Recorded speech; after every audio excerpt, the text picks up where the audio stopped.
नमस्कार, मैं आपका किडनी डॉक्टर भंडारी। आज हम आपके पसंदीदा टॉपिक पे बात करेंगे यूरिक एसिड पर। आज हम इस वीडियो को देखने के बाद ये अच्छे से समझ जाएंगे कि नॉर्मल यूरिक एसिड लेवल क्या होता है और यूरिक एसिड लेवल नापने से पहले हमें क्या क्या सावधानी बरतनी चाहिए, यूरिक एसिड बढ़ने के क्या क्या कारण हो सकते हैं और खाने का इसमें क्या रोल है, कब हमें इलाज लेना चाहिए और कब इलाज नहीं लेना चाहिए। यूरिक एसिड का नॉर्मल लेवल आप देखेंगे अलग अलग लैब में अलग अलग दिया होता है। मेल्स यानी आदमियों के लिए 7 दिया होता है और फीमेल्स के लिए 6 मिलीग्राम पर डेसीलीटर दिया होता है। लेकिन जो कंसेंसस है वो कहता है कि यूरिक एसिड का लेवल 6.8 मिलीग्राम पर डेसीलीटर से अगर ज़्यादा है तो हम इसको ज़्यादा यूरिक एसिड कहेंगे।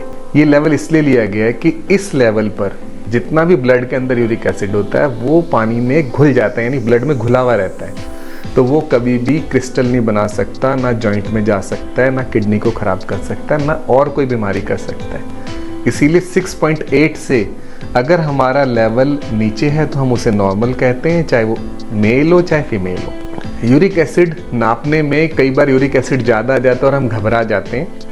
तो देखिए, यूरिक एसिड नापने से पहले सावधानी बरतनी चाहिए कि एक दिन पहले हमने क्या खाया, ये बहुत निर्भर करता है।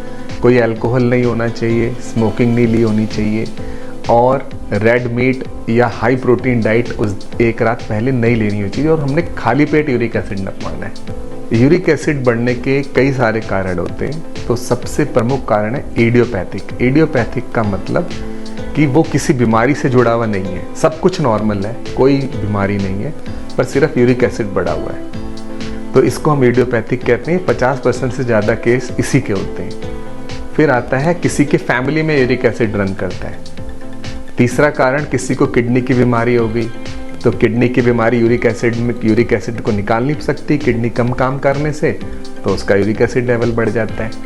इसके अलावा हाई यूरिक एसिड लेवल देखे गए हैं जिसमें मोटापा आता है, मेटाबॉलिक सिंड्रोम भी कहते हैं हम, या डायबिटीज़ हो गई, या हाई ब्लड प्रेशर हो गया, या किसी को हार्ट डिजीज़ है, कोरोनरी आर्टरी डिजीज़ है, या किसी को स्ट्रोक हुआ यानी पैरालिसिस या फालिज पड़ा है, उसमें भी ये बढ़ जाता है। अल्कोहल लेने से या रेड मीट लेने से या फिश लेने से भी ये बढ़ सकता है। एक अन्य कारण होता है जो कभी कभी होता है कि जैसे किसी को बॉडी में ट्यूमर है, हम उसको कीमोथेरेपी दे रहे हैं या हम उसको रेडियोथेरेपी दे रहे हैं, तो जब ट्यूमर टूटता है उसमें भी यूरिक एसिड लेवल बढ़ जाते हैं। अब इसको समझाने के लिए मैं शुरू करूंगा कि कब हमें यूरिक एसिड का ट्रीटमेंट करना चाहिए, बढ़े हुए यूरिक एसिड का। देखिए, अगर किसी के गाउट हो गया है, गाउट का मतलब जॉइंट के अंदर, जैसे कि जॉइंट के अंदर कोई सूजन आ गई है, यूरिक एसिड के क्रिस्टल डिपॉजिट हो गए हैं। आमतौर पर ये अंगूठे में होता है, पैर के अंगूठे में जमा होता है। इस पर हर जॉइंट पेन यूरिक एसिड से नहीं होता है। इसको पहचानने का तरीका ये होता है कि ये एक सिंगल जॉइंट में होता है और वो जोड़ जो होता है वो बिल्कुल लाल हो जाता है, सूज जाता है और दर्द करने लगता है। बल्कि रात को जब आदमी सो रहा होता है तो इस दर्द की वजह से वो बार बार उठता है, नींद खुल जाती है उसकी, तो ये दर्द इतना सीवियर होता है और वो दर्द की दवाई खाता ही खाता है। तो एक तो गाउट हो गया, उसमें हमें ट्रीट करना है, उसमें हमें दवाई देनी है उसको। दूसरा कारण होता है अगर उसकी जो किडनी में पथरी है वो यूरिक एसिड की वजह से है।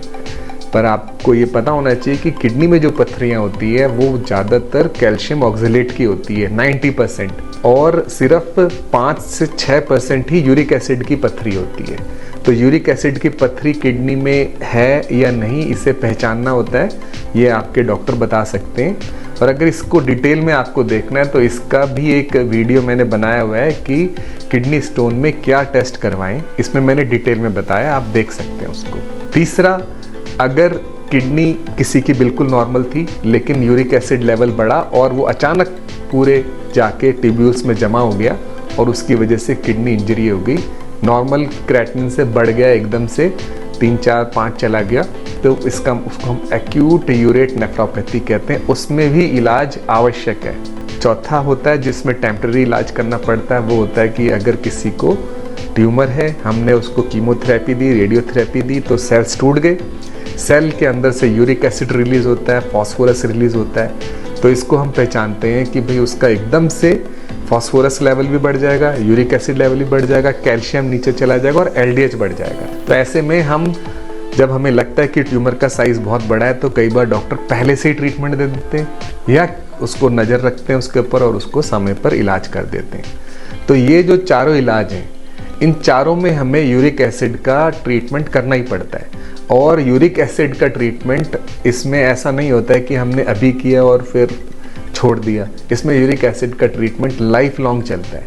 इसमें ये देखा गया कि अगर यूरिक एसिड लेवल का ट्रीटमेंट हम नहीं करते तो उस केस के अंदर हमारे को ये चीज़ें बार बार हो सकती है और परमानेंट डैमेज भी कर सकती हैं। इसमें हमारा गोल क्या होता है कि यूरिक एसिड लेवल को 6 से नीचे रखना। अब इसमें एक बहुत इंटरेस्टिंग बात है कि कई बार जब जॉइंट में पेन हो रहा है और यूरिक एसिड यानी गाउट से हो रहा है और हमने ब्लड टेस्ट कराया तो यूरिक एसिड लेवल उस समय नॉर्मल आते हैं। एक्यूट अटैक जब होता है यानी जिस समय अटैक हुआ है जॉइंट के ऊपर, उस समय उसका रिस्पॉन्स हमारा शरीर देता है और उसमें हमारे शरीर से इंटरल्यूकिन 6 निकलता है और वो यूरिक एसिड को ब्लड से हटाता है, ब्लड को यूरिन के रास्ते से निकालता है या जॉइंट में जमा कर देता है। तो उस केस के अंदर हमारा यूरिक एसिड लेवल 3 मिलीग्राम तक गिर सकता है। यानी अगर किसी का यूरिक एसिड लेवल 9 रहता है तो 6 तक भी आ सकता है, यानी नॉर्मल भी दिख सकता है। इसी तरह अगर यूरिन में यूरिक एसिड के क्रिस्टल्स आ रहे हैं तो इसका मतलब ये नहीं होता है कि वो स्टोन यूरिक एसिड का ही है। यूरिक एसिड, क्योंकि यूरिन का काम ही है कि भाई यूरिक एसिड निकालना, अमोनिया निकालना और तरह के जहर निकालना, तो क्रिस्टल्स तो उसमें आते ही रहते हैं यूरिक एसिड के, ऑक्जेलेट के। वो स्टोन है या नहीं है उसके लिए अलग से टेस्ट होते हैं, जैसे मैंने आपको बताया, इसका एक वीडियो पहले मैंने बता चुका है, वो लिंक दे रखा है। दूसरा कारण होता है एसिम्प्टोमेटिक हाइपरयूरिसीमिया, यानी कि कोई सिम्टम नहीं है, ना तो गाउट हो रहा है, ना किडनी में प्रॉब्लम है, ना कोई स्टोन है और हमारे को ना कोई और बीमारी है, कोई भी बीमारी नहीं है, यूरिक एसिड बढ़ा हुआ है। अब अगर उसमें यूरिक एसिड लेवल हमारा 7, 8, 9, 10 भी है तो उसमें ट्रीटमेंट का रिकमेंडेशन नहीं है। उसमें ये कहा जाता है कि उसको ट्रीट करने की कोई ज़रूरत नहीं है, क्योंकि उसमें अगर आप यूरिक एसिड को ट्रीट करते हो तो थोड़े टाइम के लिए यूरिक एसिड कम करके कुछ नहीं मिलने वाला, तो उसमें यूरिक एसिड का ट्रीटमेंट की रिकमेंडेशन नहीं है। अब इसके अलावा तीसरा एक और कारण होता है जिसमें ट्रीट करना या नहीं करना है, इसमें बड़ी कंट्रोवर्सी है। तो यूरिक एसिड के बारे में सारे डाउट क्लियर करना एक वीडियो में संभव नहीं है। अभी मैं आपको ये बताऊंगा कि अगर किसी का यूरिक एसिड हाई है और उससे साथ में डायबिटीज, ब्लड प्रेशर, हार्ट की डिजीज, स्ट्रोक या किडनी डिजीज है तो उसे क्या करना चाहिए, ये किडनी को कितने तरीके से खराब कर सकता है और इसका इलाज क्या क्या है, खासकर दवाइयां हमें कब तक चलानी है और परहेज, इन सब के बारे में मैं आपको अपने अगले वीडियो में बताऊंगा। धन्यवाद, नमस्कार।